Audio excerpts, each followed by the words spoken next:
We here at the Sports History Network proudly partner with 26 podcasts, all revolving around the history of sports. But did you know that many of our hosts were sports history authors way before they started their shows? It's true. We've got Joe Ziemba, host of When Football Was Football, Joe Zagurski, host of Pro Football in the 1970s, Mark Morthier, host of Yesterday's Sports, Tommy Phillips, host of Lombardi Memories, and Scott Adamson, co-host of From the 55-Yard Line. All these authors have many books for you to choose from. To check them out, go to our website at sportshistorynetwork.com/sportshistorybooks. Pick up your copy today. Soundtrack provided by Kevin MacLeod of filmmusic.io. All right, welcome back to the show, everybody. Season 2, Episode 6. You know, it's one guy with a mic, sportscast, little dingers and dunks, baby. Bring you the history of baseball and basketball. Another fantabulous week for this guy. A little bit of computer issues, but hey, that's all right. We're still going to get an episode out just a day late. Usually on Sundays, but today is dropping on Monday. So, real quick notes. Next week's my birthday, so we're going to do a special podcast where I'm going to talk about the events that took place on July 17th in sports history and famous athletes that were born the same day.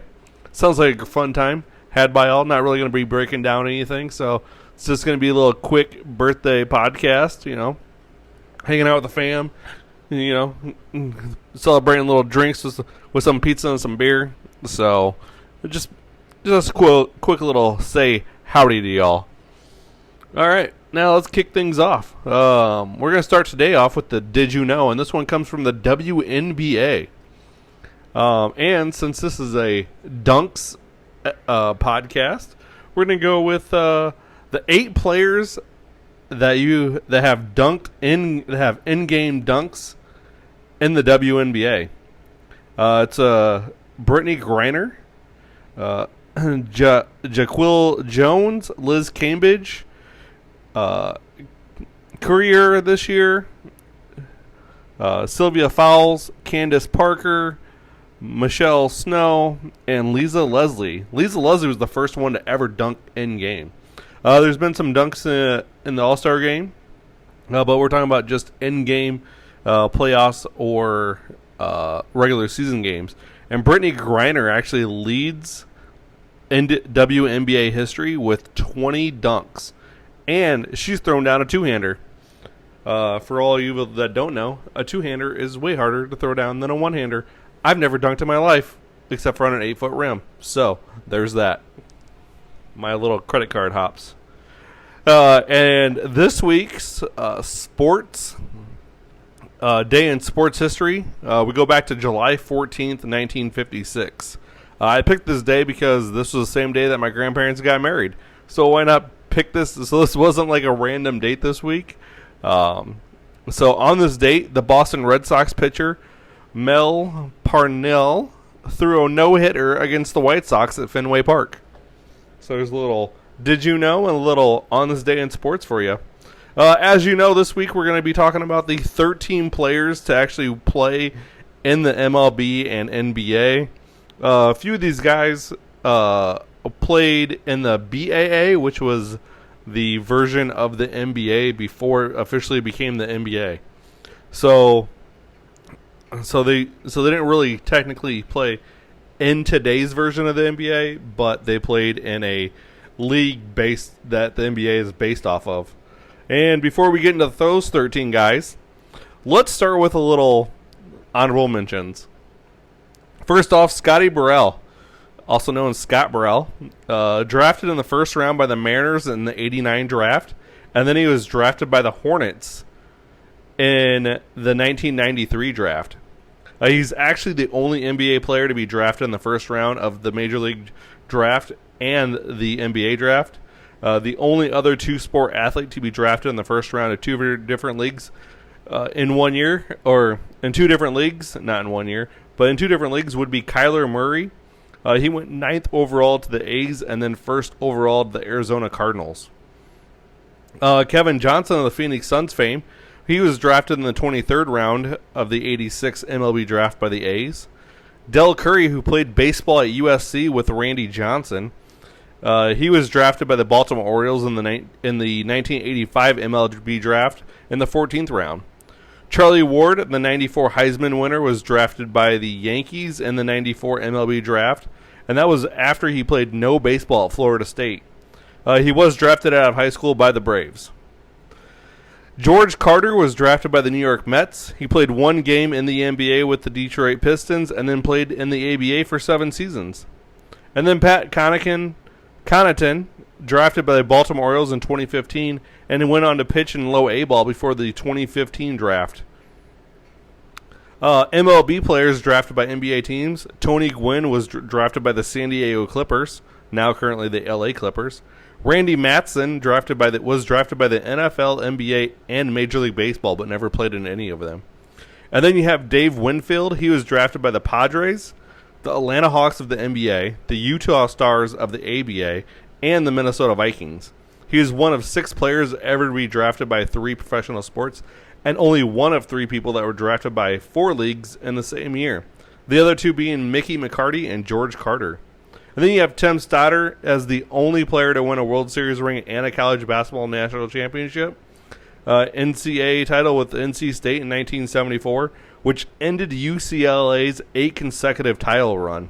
In 1979, he appeared for the Orioles, but they lost. And then, but he did win the World Series with them in 1983, even though he did not make an appearance that year in the World Series. So there's a little facts about that. Let's start with the other honorable mention. Actually, you know what? We're going to save that guy for last. All right, so we're going to start off with Dick Ricketts from Pottstown, PA. He played 3 seasons in the NBA from 55 to 58. He was drafted by the St. Louis Hawks first overall in the 55 draft. He played in 212 games. He averaged 9.3 points per game, 6.3 rebounds, 2.1 assists, and he shot 32.8% from the field.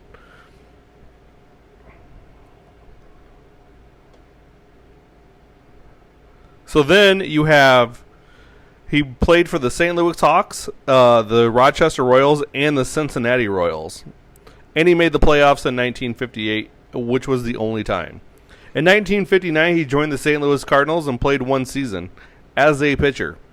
He appeared in 12 games and started 9. He finished the year with a 1-6 record and a 5.82 ERA with 25 Ks and 55.2 innings pitched. Dick played 5 seasons in the minor leagues for the Allentown Cardinals, the Rochester Red Wings, and the Buffalo Bisons. He appeared in 301 games, finishing 99 and 91 with a 3.70 ERA. He pitched in 1,597 innings, and his brother is Dave Ricketts, who spent 6 seasons in the majors and as a longtime coach for the Cardinals. Dick played at Duquesne in college and has his number 12 retired for them. And in 1955, as a senior, him and his brother led Duquesne to the NIT, a title over Dayton, and then Dick was named to the Duquesne Hall all-time team in 2016. Now, the NIT now is not very much of a big tournament. It's more like the secondary tournament. But back in the 40s and 50s, that was the tournament to get into. So next up, we have Howie Schultz of St. Paul, Minnesota. Howie played in the majors from 43 to 48. Played for the Brooklyn Dodgers from 43 to 47. And then was traded to Philly in 47 to make room for Jackie Robinson. 48, he played 6 games for the Phillies, 36 games for Cincinnati. He also played in the minors for the Grand Forks Chiefs and St. Paul Saints. While playing for the Saints, that's when he was discovered by Branch Rickey. Howie played first base. He played 470 games, batted .241, had 24 home runs, 208 RBIs. He had 383 hits. At 6'6", his nickname was Stretch and Steeple. Howie went on to play in the NBA from 49 and 50 and 51 to 53. The 50 to 51 season Howie played in was the NPBL. It was another pro league at the time. not as big as the BAA. In 49 and 50, Howie played for the Anderson Packers, who he also coached before he was traded to the Fort Wayne Pistons. After playing in the NPBLA, National Professional Basketball League, he played 2 seasons with the Minneapolis Lakers, winning an NBA championship in 52 and 53. Averages of 5.3 points per game, 3.1 rebounds per game, and he had 1.7 assists in 173 games played. Next up, we have Chuck Connors of Brooklyn, New York. Chuck played 2 seasons in Major League Baseball. In 1949, he made his one-game debut for the Brooklyn Dodgers. He grounded into a double play after that at bat. He played 19 games in the minors between Brooklyn's minor league team and Chicago's AAA team. He played 66 games for the Cubs, batting .239. He had 2 home runs, 18 RBIs, and 4 stolen bases. In total, Chuck appeared in 67 games, and he spent most of his baseball career in the minors, 9 seasons, where he compiled a .289 batting average, 108 home runs, 54 RBIs. Wait, sorry.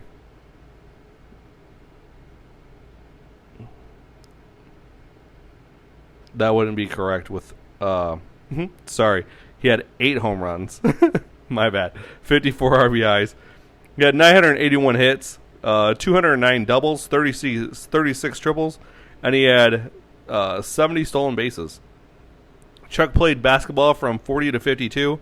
He played for the Boston Celtics in the NBA from 46 to 48. 2 seasons appearing in 53 games. In the 2 seasons, he appeared in 53 games.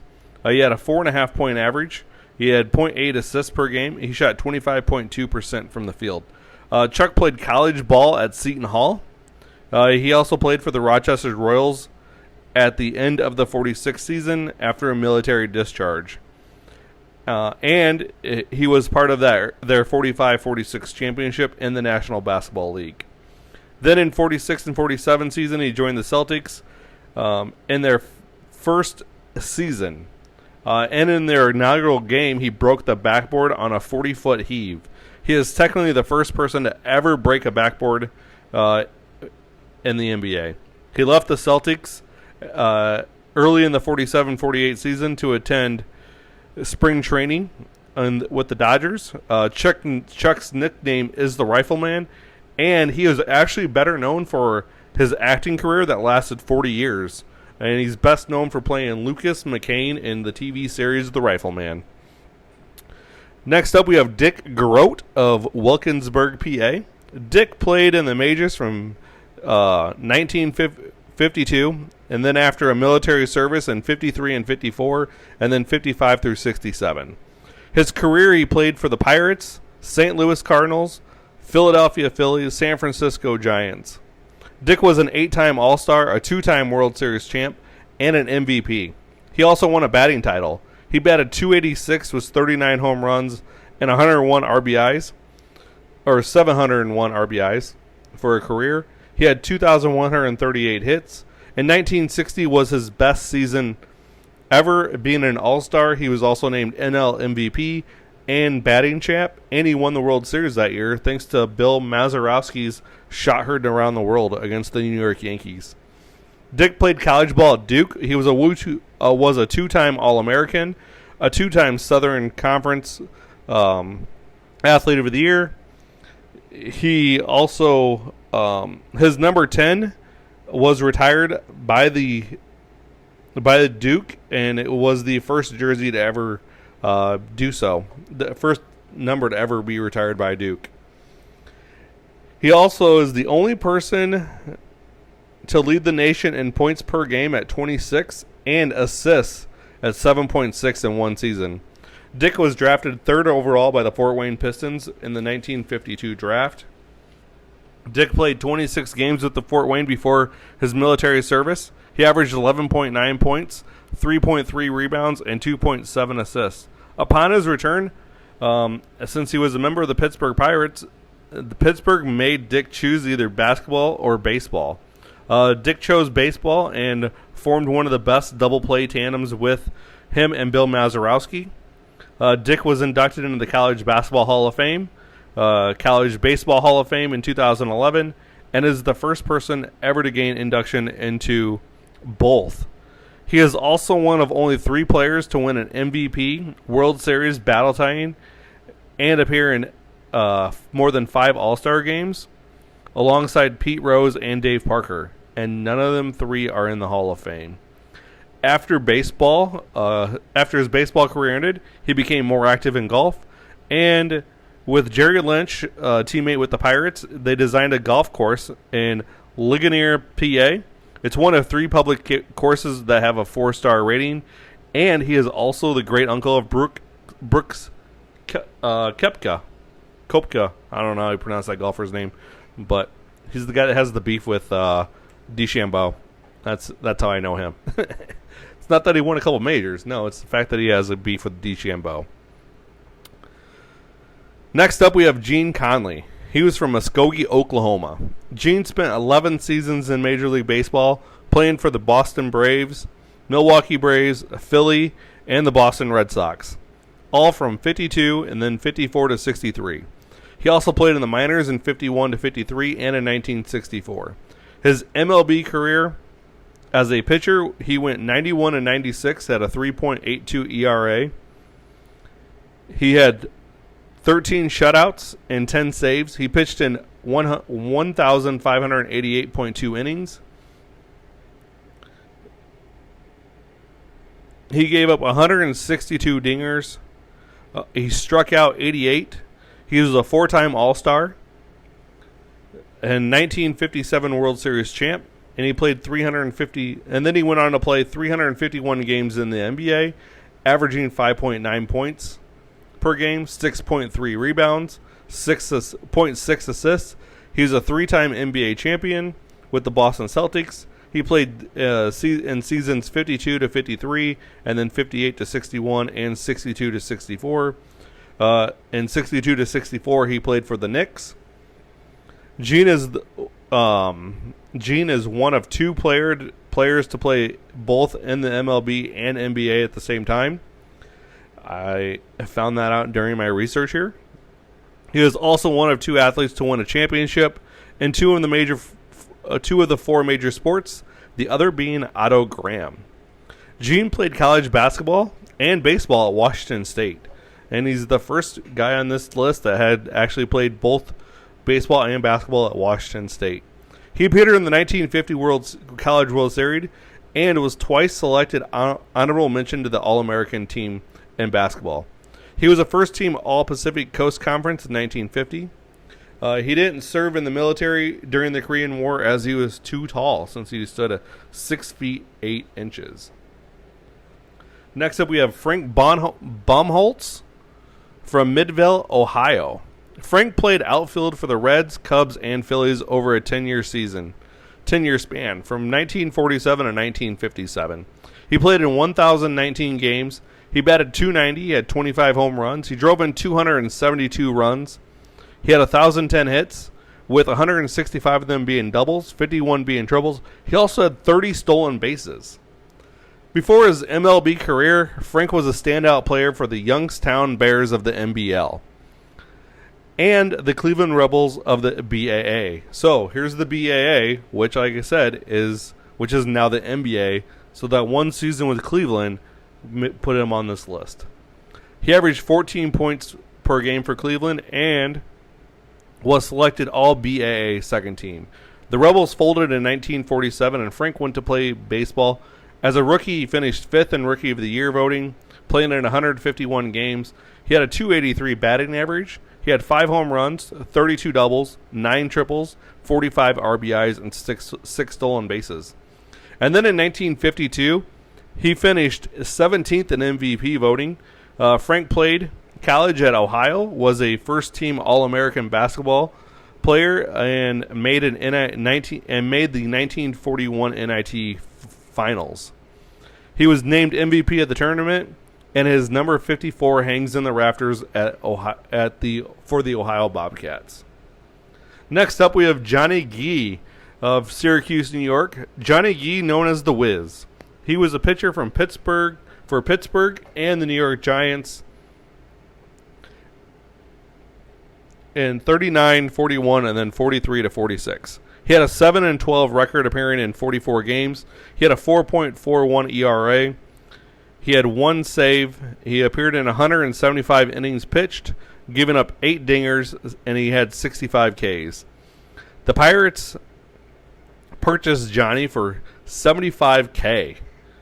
Back then, that's like $1.3 million in today's money.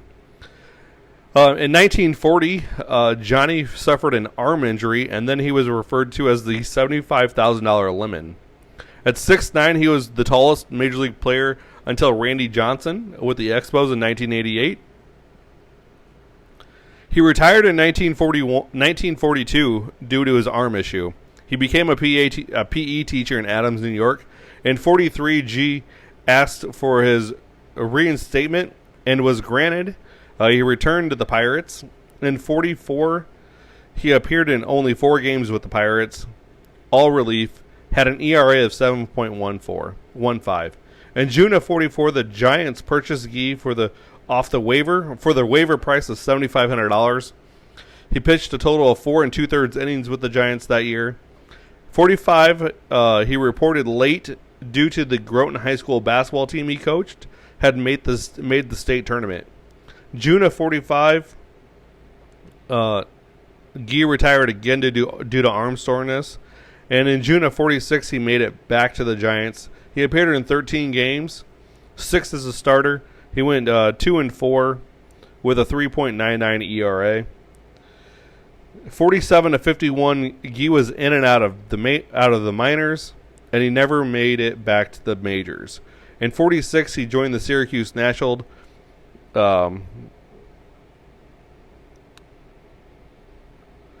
In 46, he joined the Syracuse Nationals of the BAA, and played only home games due to his obligations of teaching. He didn't travel on road games. He played in 24 games. He had 6.5 points per game. And then he had 2 seasons of independent ball after that. Next up, we have Ron Reed of LaPorte, Indiana.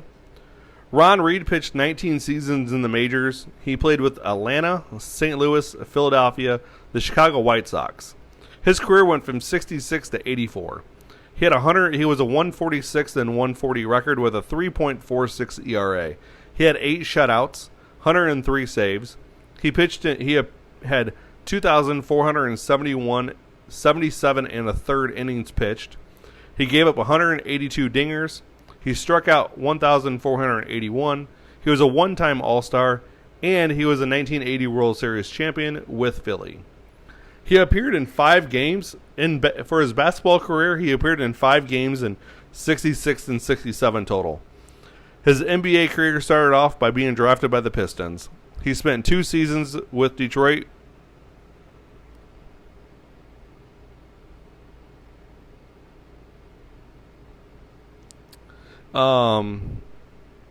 So let's see. Scratch that. He appeared in. For baseball, he appeared in 5 games in 66 and 67 total. And then for his NBA career, he was drafted by the Pistons. He spent 2 seasons with Detroit, where he appeared in 119 games. He had an 8-point average, a 6.4 rebounds, and he had 1.5 assists. He played at Notre Dame for college, where he averaged 17.7 rebounds a game his junior year. For his college career, he averaged 19 points and 14.3 rebounds. He was inducted into the Indiana Basketball Hall of Fame in 1990, and Reed is one of 15 pitchers to have 100 wins and 100 saves, and he's one of only 5 pitchers to ever have 100 wins, 100 saves, and 50 complete games. Sorry. My handwriting was a little messy on that one, apparently. Sometimes it gets that way, because I don't know how to write for some reason at times. And then I'm trying to read it. And since my computer broke this week, this is where we're at. So just bear with me. I appreciate it, guys. as always. I don't like to edit this because I like to just keep it real as I flow with it. Maybe the more professional we get over time, we'll probably do some edits and that, clean it up a little bit. But it's my rookie year. Next up is Steve Hamilton from Columbia, Kentucky. He was a pitcher from 61 to 72 with Cleveland, the Washington Senators, the Yankees, the White Sox, the Giants, and Cubs. He had a 40-31 record, appearing in 421 games, 17 as a starter. He had a 3.05 ERA. He had 42 saves. He had 3 complete games and 1 shutout. He had 663 innings pitched, and he gave up 51 dingers. He had 531 strikeouts for the career, but the bad thing for Hamilton is he never won a ring as a member of the Yankees. For the simple fact, that's when they had lost. He joined the Yankees, and then that was the year that they lost back-to-back World Series, and then they never made it after that. He did appear in the 1971 NLCS with the Giants. And Hamilton was known late in his career to throw a lob pitch called an ephus pitch, which is a high-arcing off-speed pitch that is similar to a slow-pitch softball with its arc. As a basketball player, he played at Morehead State from 54 to 58. He scored 1,829 points, 4th all-time for a career there. He averaged 16.4 points per game, All-American in 1957. He was a 2-time All-Ohio Valley Conference first team. And then from 58 to 60, he played for the Minneapolis Lakers. In 2 seasons, he played in a finals. And he had career averages of 4.5 points per game, 3.4 rebounds per game, and a half an assist per game. Now we get to Mark Hendrickson from Mount Vernon, Washington. He's the second player on our list that played baseball and basketball at Washington State. Mark Hendrickson was a former pitcher from 2002 to 2011. He played with Toronto, Tampa, the Dodgers, Miami Marlins, at the time Florida, and Baltimore. He compiled a 58-74 record with a 5.03 ERA. He appeared in 328 games, starting 166. He had 5 complete games and 2 shutouts, and he had 1 save over his career. He did have 1,169 innings pitched. He did give up 145 dingers. He did strike out 666. His last year in baseball was with the York Revolution of the Independent Atlantic League, where he went 2-0 with a 1.54 ERA and 9 saves, and he gave up 0 dingers, and he struck out 34 at 40 years young. Jeez, I'm going to be 40 next week, and I wish I could still be pitching independent ball at that time. But I wasn't a pitcher. I was an outfielder, so that's probably not going to work out too well for me. I'll probably be throwing that ephus pitch, that high-arcing lob. Mark was drafted 6 times in the amateur baseball draft. 92, the 13th round by the Braves. 93, the 21st round by the Padres. The 94 draft, he was drafted by the Braves again in the 32nd round. In the 95 draft, it was the 16th round by the Tigers. In the 96 draft, it was by the Texas Rangers in the 19th round, and then in the 97 draft by Toronto in the 20th round. Before all of this, he played baseball and basketball at Washington State, or I should say during this time, during the draft. He did play baseball and basketball at Washington State. He made the All-Pac-10 in both baseball and basketball. He ranked 2nd all-time in Washington State basketball history. In rebounds, he averaged 13.9 points per game and 8.6 rebounds per game. In 1996, he was drafted by the Rangers and also 31st overall by the 76ers. He elected to play basketball, where he appeared in 29 games with the 76ers, and he averaged 2.9 points per game, 3.2 rebounds per game, and 10.4 minutes per game. On December 23rd, he signed as a free agent with the Kings, where he appeared in 48 games and averaged 15.4 minutes per game, 3.4 points per game, and 3 rebounds per game. He went unsigned in 98, and then he went and played with the CBA for most of the season. And then he had a few small stints with the New Jersey Nets and the Cavs during the 98, 99, and 99, 2000 season before he decided to go play basketball. In the 114 games that he played in the NBA, he averaged 13.2 minutes per game. He had a scoring average of 3.3. He had 2.8 rebounds a game, and he had 0.6 assists per game. And now we have our only Canadian on the list, Hank Biasetti. He was born in Italy and grew up in Ontario. Hank was a left-handed pinch hitter and first baseman for the Philadelphia Athletics in 1949. He appeared in 21 games, resulting in 2 hits, both doubles, and 2 RBIs. He also walked 8 times, and he struck out 5 times. He played minor league ball for the Toronto Maple Leafs, the Savannah Indians, and the Sunbury Yankees. 1946, he was invited to try out for the Toronto Huskies. He was one of 2 Canadians ever to play for them. The NBA cites Biasetti as the first international player in league history. In December of 47, Hank asked for his release to focus on baseball, and it was granted. Also in 47, he was drafted by the Celtics as part of the 47 BAA draft, but never played. Instead, he went to the Athletics spring training, but was sent to Savannah where he hit .299 and finished second in the league in dingers. 48, he rejoined the Leafs on loan from the Athletics, led the team with 29 dingers. In 49, he makes the majors, and then after the season, he was purchased by the Buffalo Bisons of the International League for the 50 and 51 season. Hank had a cup of coffee, as they say in the show, and in the NBA, but he made most of his impact as a coach in Canada, which led him to being inducted as a member of the Windsor-Essex County Sports Hall of Fame in 82, University of Windsor Alumni Sports Hall of Fame in 86, and the Canadian Basketball Hall of Fame in 2001, 5 years after his passing. And as I said, he is the only Canadian on this list. So shout out to my friends in Canada. Next up, we have Danny Ainge of Eugene, Oregon. Danny Ainge played for the Toronto Blue Jays in 79 and 81, while also playing basketball at BYU from 77 to 81 as well. Now, how can a professional athlete play in the NCAA? Well, the NCAA has a loophole, and I found this out with Tim Dwight, because Tim Dwight played for the Atlanta Hawks, but also ran track in the 90s with the Iowa Hawkeyes. And since you're not being paid in the sport that you're playing in, you're still considered an amateur in that sport. So therefore, Danny Ainge can go earn money during the summer playing baseball for Toronto, and then in the winters spend it playing for basketball for BYU. So after the 81 season, he played in the NBA from 81 to 95.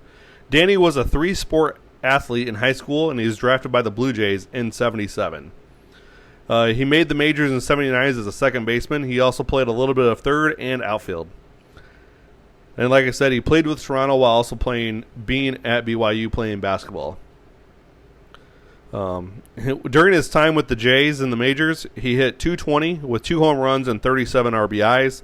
He was the youngest Blue Jay ever to hit a dinger until Vlad Guerrero Jr. did.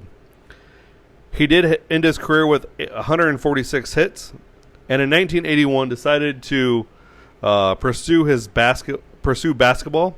And I'm sure what made Danny decide to play in the NBA rather than staying in the majors is, while at BYU, he was named Wooden Award winner, given to the top college player in 1981. He was also NABC Player of the Year, First Team All-American in 81 and 1980, Third Team in 1981. He was also WAC Player of the Year. He was a 4-time All-WAC First Team, and in 77, as a high schooler, he was a Second Team Parade All-American. 81 draft, he went to the Celtics in the second round with the 31st pick overall. With Boston, he won 2 championships, made the All-Star team. 8 seasons with Boston, he averaged 11.3 points per game, 1.2 assists per game, 1.2 steals, and 4.4 rebounds per game. He then played with the Sacramento Kings for 103 games after being traded in 89, and in 91 and 91-92, he played with Portland, and then in 92 to 95, he played with Phoenix. For his career, Danny Ainge appeared in 4 NBA Finals, winning 2 of them and losing the other 2 to Michael Jordan, the first one with Portland in 92 and then with Phoenix in 93. He was an All-Star, and his career averages were 11.5 points per game, 1 point steals per game, 4 assists per game, 2.7 rebounds per game. He shot 46.9% from the field, 37.8% from three-point land, and he had a 84.6% shooting from the free throw line. Danny Ainge may be best remembered now by trading for Ray Allen and KG to bring the Celtics the championship in 2008. He would go on to win Executive of the Year that year, and he assembled the roster of the most current Celtics that made the finals through draft picks. He was also head coach from '96 through from 1996 and midway through the 99-2000 season with the Phoenix Suns when he quit, citing more time to be with his family. His coaching record was 136-90, and he made this playoffs in his first 3 years, getting bounced in the first round all 3 times. His number 22 is retired by BYU, and he currently works with the Jazz. And this all brings me to the most decorated basketball player on this list, and the only member of this list to be in Cooperstown or the Naismith Hall of Fame. Dave Dubuisher from Detroit, Michigan. Dave played for the Chicago White Sox from April of '62 through September of '63, where he was 3-4 with a 2.90 ERA, 1 complete game in 36 games, and started 10. He also threw 1 shutout. He had 102 innings, 0.1 innings pitched. He gave up 10 dingers, 61 Ks, and he did play with the minors in 62, 64, and 65, where he had a 40-21 record in 78 games started. He had 27 complete games with 5 shutouts. He had 512 innings pitched. He was 3.53 ERA. Gave up 43 dingers. He had 395 Ks, and then he also has 1 career hit, which happened on July 17th, 1963. In 1962, Dave was drafted by the Detroit Pistons in a territorial draft his rookie year. He averaged 12.7 points per game and 8.7 rebounds per game. He was named to the All-Rookie team. The 62 and 63 season, he played for the White Sox and for the Pistons. In the 64 and 65 season, he played for the AAA White Sox team and the Pistons. And then the 64-65 season, not only was he playing baseball at the time, but he was also named player coach of the Pistons. And then the 64 and 65 season, and then at the end of the 64, or the beginning of the 64-65 season, he had quit baseball due to this in 1965 to focus on coaching and playing basketball. All of this at 24 years old. He was a player coach from 64 to 67. In 68, he became a full-time player again. He was then traded to the Knicks for Walt Bellamy and Howard Komevs. With the Knicks, Dave, alongside Willis Reed, Bill Bradley, Walter Frazier, and Phil Jackson, became NBA champs. And then again in 73 with Earl Monroe added to the lineup. Both of the times they beat the Lakers. In a career that lasted from 62 to 74, Dave played in 875 NBA games. He had 35.7 minutes per game, 16.1 points per game, 11 rebounds per game, and 2.9 assists per game. All at 6 feet 6 inches tall. He shot 43.2% from the field and 69.9% from the line. He won 2 championships, and he was an 8-time All-Star, a 6-time All-Defensive Player, first-team All-NBA, a second-team All-Rookie team, or All-NBA second team, and All-Rookie team as well. All-Rookie first team. He has been listed on the 50th anniversary team as one of the greatest 50 greatest NBA players, and 75th anniversary team honoring the 75 best NBA players. His 22 is retired by the Knicks, and he was voted into the Naismith Hall of Fame in 1983 and the College Basketball Hall of Fame in 2006. His 22 is also retired by the University of Detroit Mercy because in college he was a two-time NEA second-team All-American, an NABC second-team All-American, a three-time third-team All-American for UPI rankings, a third-team All-American listed by the AP and NABC.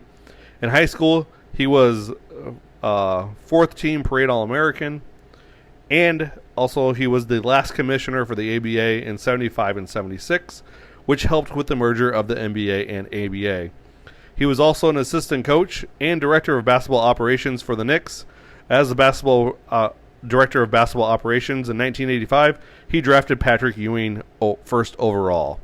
He also owned Ring Magazine, and upon his death in 2003, Detroit Mercy has the Dave Dubishir Scholarship. It provides support to two sport athletes that have a 3.0 GPA and demonstrated exceptional leadership skills. So there's the list of the 13 folks that have played in Major League Baseball and the NBA. But I know you get to the bottom of this list, then you're like, wait. I thought Michael Jordan played baseball as well. He did. However, he played baseball and basketball, and he never officially played in an MLB game. I know you all remember MJ playing in the 1994 crosstime rivalry game between the Cubs and the White Sox. But that was just an exhibition game, because from 1985 to 1995, before interleague play took over, the Sox and Cubs would meet on an off day and play for City Pride. For most of the years during this time, it was the only game that mattered for Cubs and Sox fans because both teams stunk. So on April 7th, 1994, Jordan, in his first and only year of pro baseball, played at Wrigley Field, even though he did not make the ML roster for the White Sox. He played right field and batted sixth. He went 2 for 5 that day with a double and 2 RBIs, and that was the only time he played in a Major League Baseball park.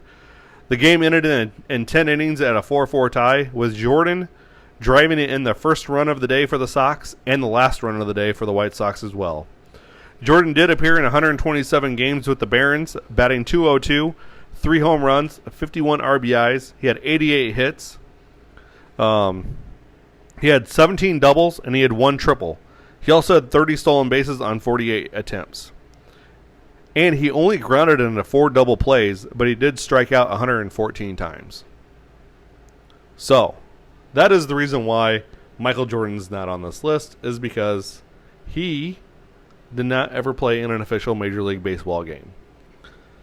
So, as I said, next week's my birthday, so it's going to be a short podcast. Just, probably about 10, 15 minutes. But it's, we got to do what we got to do, guys. I mean, it's my birthday, so we got to celebrate it, right?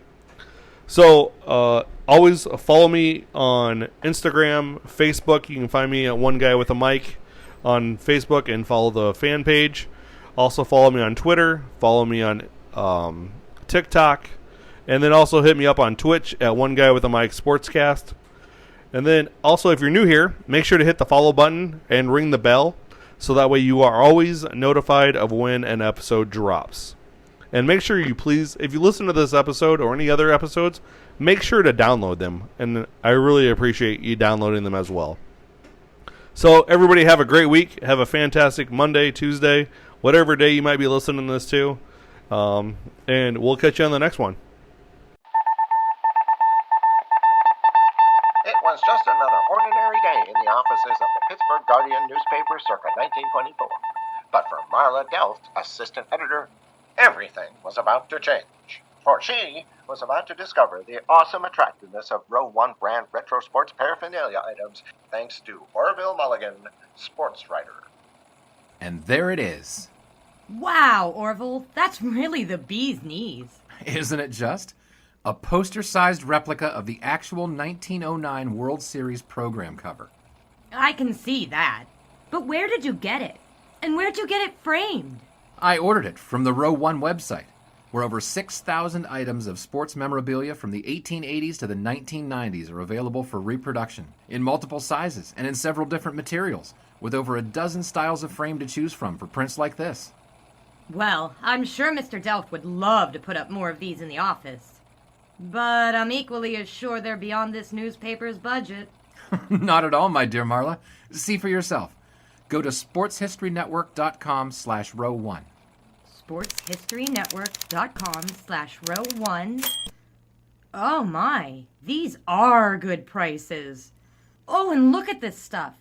Oklahoma-Nebraska football, college basketball art, Michael Jordan items. And so it retro was that sports Marla Delft advertisement discovered the placards. splendiferous magic of Row 1 sports memorabilia, arts, and prints. You can too by visiting sportshistorynetwork.com/row1. That's ROW1 today for access to the full Row 1 catalog of gallery prints and gifts like t-shirts, long-sleeve shirts, telephone cases, coffee mugs, blankets, pillows, towels, and even shower curtains.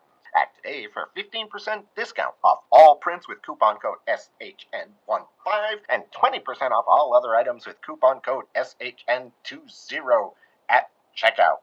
And keep your dial locked to the Sports History Network for the exciting chronicles of the 1920 sports world in Orville Mulligan, Sports Writer. Coming soon.